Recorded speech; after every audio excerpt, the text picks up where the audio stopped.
Hello and welcome everyone, मेरा नाम है सौरभ त्रिपाठी। आज 14 अगस्त। शुरुआत करेंगे बहुत ही इंपॉर्टेंट क्वेश्चन से। क्वेश्चन है एक भारत एक टिकट को लेके है। और लेकिन सेशन की शुरुआत करने से पहले मेरी आपसे दो हम्बल रिक्वेस्ट है कि प्लीज चैनल को सब्सक्राइब कर लें अगर आपने अभी तक नहीं किया, क्योंकि आपको बहुत सारे वैल्यूएबल सेशन आगे मिलते रहेंगे। दूसरी मेरी आपसे रिक्वेस्ट है कि सेशन को पूरा अंत तक देखें, क्योंकि एक एक क्वेश्चन का प्लेसमेंट ऐसे किया गया है जिससे आपको याद करने में आसानी होगी। और अंत में हम एक माइंड मैप शेयर करेंगे। अगर आप सेशन पूरा देखते हैं तो माइंड मैप से आप बहुत ही अच्छे से रिकॉल कर पाएंगे, याद कर पाएंगे। चलते हैं पहले क्वेश्चन की तरफ।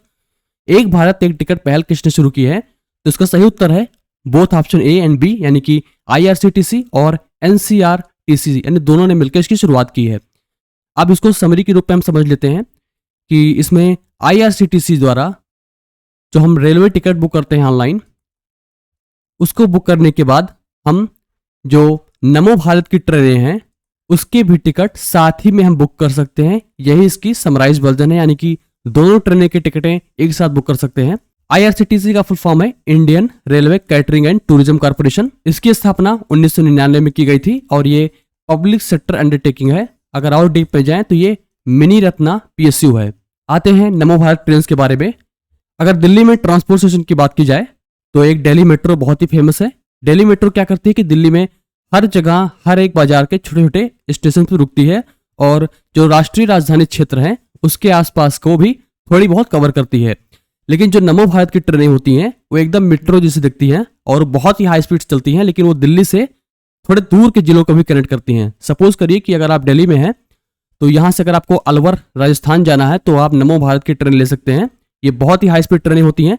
इनको हम कह सकते हैं आरआरटीएस, यानी कि रीजनल रैपिड ट्रांसपोर्ट सिस्टम। ये स्थानीय ट्रेनें होती हैं लेकिन बहुत तेजी से चलती हैं। आरआरटीएस कवर करता है, यानी कि नमो भारत ट्रेनें कवर करती हैं, जबकि मेट्रो ट्रेनें पूरी तरीके से शहर में फोकस होती हैं, दिल्ली में फोकस होती हैं। एनसीआरटीसी की बात करें तो एनसीआर से आप स्पष्ट हो गया होगा, national capital region transport corporation, और IRCTC Indian railway catering and tourism corporation. तो इन दोनों ने मिलकर ई टिकट्स इनिशिएटिव लॉन्च किया है। चलते हैं नेक्स्ट क्वेश्चन की तरफ। किस संस्थान ने ट्राइबो इलेक्ट्रिक नैनो जनरेटर तकनीक वाले जूते का अनावरण किया है? तो ये संस्थान हमारा है आईआईटी इंदौर। आइए इसके बारे में जानते हैं। आईआईटी इंदौर ने डीआरडीओ के साथ कोलैबोरेशन किया था और इसमें एक ई शूज डेवलप करेगा, यानी कि वो जूते जिसमें इलेक्ट्रॉनिक्स तकनीक से वो लैस हैं। इसके अंदर एक बिल्ट इन जीपीएस सिस्टम होगा, ग्लोबल पोजीशनिंग सिस्टम होगा। इससे आप लाइव लोकेशन ट्रैकिंग कर सकते हैं। ये रेडियो फ्रिक्वेंसी आइडेंटिफिकेशन तकनीक का यूज कर सकता है। अगर आप इसकी बात करें तो ये फास्टैग में यूज किया जाता है, अगर आप इसको रिकॉल करेंगे, जो टोल कलेक्शन सिस्टम में यूज किए जाते हैं। लेकिन इसको बैटरी यानी ऊर्जा कैसे प्रोवाइड करती है? तो ये प्रोवाइड करती है ट्राइबो इलेक्ट्रिक नैनो जनरेटर से। 10G system. 10G सिस्टम क्या करता है? ऊर्जा जनरेट तब करता है जो आदमी इस जूते को पहनेगा और चलना शुरू कर देगा। इससे ऊर्जा जनरेट होगी और इससे RFID टैग काम करेगा, जीपीएस सिस्टम काम करेंगे। और इसको डेवलप किया है आईआईटी इंदौर और डीआरडीओ ने। इसको हम याद रखेंगे। और इसमें accurate real time location tracking सुविधा प्रोवाइड की गई है। चलते हैं नेक्स्ट क्वेश्चन की तरफ। जो हमसे डेली जुड़े रहते हैं उनको पता है कि हम लोग रिकॉल क्वेश्चन शेयर करते हैं। ये होमवर्क क्वेश्चन होता है और ये बहुत अच्छे क्वेश्चन होते हैं। अगर आपको इसका उत्तर पता होता है तो प्लीज कमेंट सेक्शन में जरूर शेयर करेंगे। ये कल के क्वेश्चन को हम डिस्कस करेंगे। पहले कोसपार हैरी मैसी पुरस्कार 2024 किसे प्राप्त हुआ है? तो इसका सही उत्तर है डी, प्रहलाद चंद्र अग्रवाल। कोसपार की बात करें तो CO फॉर कमिटी हो गया, SPA बार स्पेस हो गया, R फॉर रिसर्च हो गया। तो committee on space research. Harry Massey नाम है किसी वहां के साइंटिस्ट का। और इस बार जो 45th एक साइंटिफिक असेंबली आयोजित की गई थी वो की गई थी ब्यूसान शहर साउथ कोरिया में। जैसे कि अपने यहाँ मुंबई सबसे बड़ा शहर है, उसी प्रकार से ब्यूसान साउथ कोरिया का बड़ा शहर है। और इस 45वीं साइंटिफिक असेंबली में प्रहलाद चंद्र अग्रवाल को यह अवार्ड दिया गया। प्रहलाद चंद्र अग्रवाल ने बहुत ही खास टेक पे काम किया, खासकर एक्सरे एस्ट्रोनॉमी दिशा में उन्होंने काम किया। और दूसरा था कि जो भारत का एस्ट्रोसैट प्रोग्राम था उस पर इन्होंने बहुत सारा योगदान दिया। और इस पुरस्कार के तहत इनको एक माइनर जो प्लेनेट है, छोटा सा एक ग्रह होगा, वो इनके नाम से रखा जाएगा। और एक बात और याद रखेंगे कि विक्रम साराभाई मेडल जो मिला है वो मिला है अनिल भारद्वाज को। तो ये दो पुरस्कार बहुत इंपॉर्टेंट है, स्पेस से जुड़े हुए हैं। विक्रम साराभाई पुरस्कार अनिल भारद्वाज को मिला है और कोसपार हैरी मैसी पुरस्कार प्रहलाद चंद्र अग्रवाल को मिला है एक्सरे एस्ट्रोनॉमी और एस्ट्रोसेट मिशन के लिए। और 45वां साइंटिफिक असेंबली जो हुई थी वो थी ब्यूसान शहर साउथ कोरिया में। चलते हैं नेक्स्ट क्वेश्चन की तरफ। तो चलते हैं आपके होमवर्क क्वेश्चन की तरफ। अगर आपको इसका उत्तर आता है तो प्लीज कमेंट सेक्शन में जरूर शेयर करें, और जो सही उत्तर देगा उसको हम वीडियो में फीचर करेंगे। राष्ट्रीय बाल अधिकार संरक्षण आयोग यानी कि NCPCR ने अभ्रक के खदानों को बाल श्रम मुक्त घोषित कर दिया है। तो वो ऐसी कौन सी खाने हैं जो बाल श्रम मुक्त घोषित हो गई हैं और कौन से राज्य की हैं, आपको इसका उत्तर देना है, और जो बेस्ट उत्तर देगा उसको हम कल वीडियो में फीचर करेंगे। चलते हैं नेक्स्ट क्वेश्चन की तरफ। 213 यानी कि NIRF रैंकिंग में किस संस्थान ने शीर्ष स्थान प्राप्त किया है? तो ये है IIT मद्रास। इसको ओवरऑल कैटेगरी में मिला है, इसलिए इसको शीर्ष स्थान में एक सिंपल क्वेश्चन की तरह फ्रेम कर सकते हैं। आइए जानते हैं इसके बारे में क्यों मैं ऐसा कह रहा हूं। NIRF की जो रैंकिंग है वो मिनिस्ट्री ऑफ एजुकेशन जारी करती है, और धर्मेंद्र प्रधान इस समय हैं मिनिस्टर एजुकेशन मिनिस्टर हैं। और NIRF का फुल फॉर्म है नेशनल इंस्टीट्यूशनल रैंकिंग फ्रेमवर्क। ये विभिन्न प्रकार के कैटेगरीज में रैंकिंग देता है, लेकिन जो ओवरऑल कैटेगरी थी वो IIT मद्रास ने जीती है। अगर बेस्ट ओवरऑल यूनिवर्सिटी टर्म को यूज करें और रिसर्च इंस्टीट्यूट के टर्म को यूज करें तो इसको टॉप किया है Indian institute of science Bengaluru. और ओवरऑल कैटेगरी की बात करें तो IIT मद्रास ने किया है। बेस्ट इंस्टीट्यूट मैनेजमेंट की बात करें तो IIM अहमदाबाद है। और मेडिकल की बात करें तो ये आप जान के रखिए कि एम्स दिल्ली है, all India institute of medical sciences. तो इस प्रकार से इसको हम याद रखेंगे। चलते हैं नेक्स्ट क्वेश्चन की तरफ। ये क्वेश्चन हमारा है, भारत से अमेरिका में राजदूत के रूप में किसने कार्यभार संभाला है? तो ये बने हैं विनय मोहन क्वात्रा। तो भारत से अमेरिका के राजदूत के रूप में विनय मोहन क्वात्रा ने कार्यभार संभाला है। फॉरेन सेक्रेटरी की बात करें तो ये पहले हो गई, बाद में हो गई। और दूसरी बात करते हैं हम एम्बेसडर की। फॉरेन सेक्रेटरी जो पहले थे वो थे विनय मोहन क्वात्रा, इससे आप समझ लेंगे।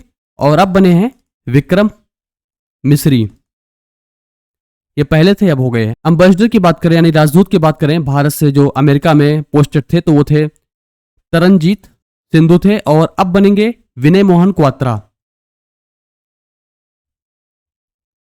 तो आशा है चीजें क्लियर हो जाएंगी। चलते हैं नेक्स्ट क्वेश्चन की तरफ।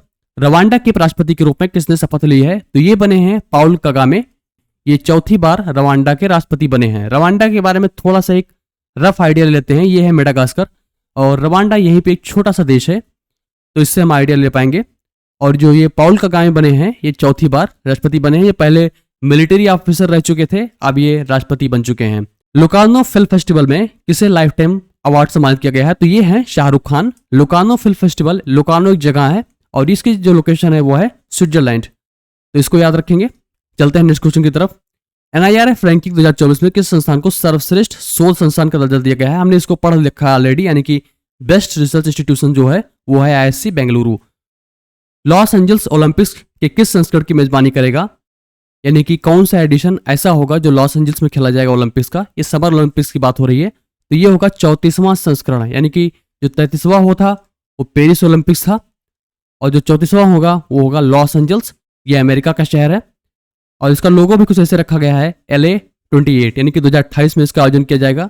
और इसकी खास बात है कि इसमें क्रिकेट खेल को शामिल किया गया है। क्रिकेट अब ओलंपिक्स का हिस्सा बन चुका है, और इसमें और 4 साल जोड़ देते हैं, जैसा कि ओलंपिक गेम 4 साल बाद होते हैं। समर ओलंपिक्स की बात करें तो ये जो 2032 का जो ओलंपिक गेम्स होगा वो किया जाएगा ऑस्ट्रेलिया का जो शहर है वो है ब्रिस्बेन में। ओलंपिक्स को याद करने का अच्छा तरीका यह है कि आप समर ओलंपिक्स में 2 साल जोड़ देंगे तो आपको विंटर ओलंपिक्स मिल जाते हैं। फॉर एग्जांपल अभी 2024 चल रहा है, तो इसमें अगर आप 2 जोड़ेंगे तो 2026 का विंटर ओलंपिक्स मिल जाएगा, और 2026 के विंटर ओलंपिक्स में 2 जोड़ेंगे तो फिर समर ओलंपिक्स मिल जाएगा।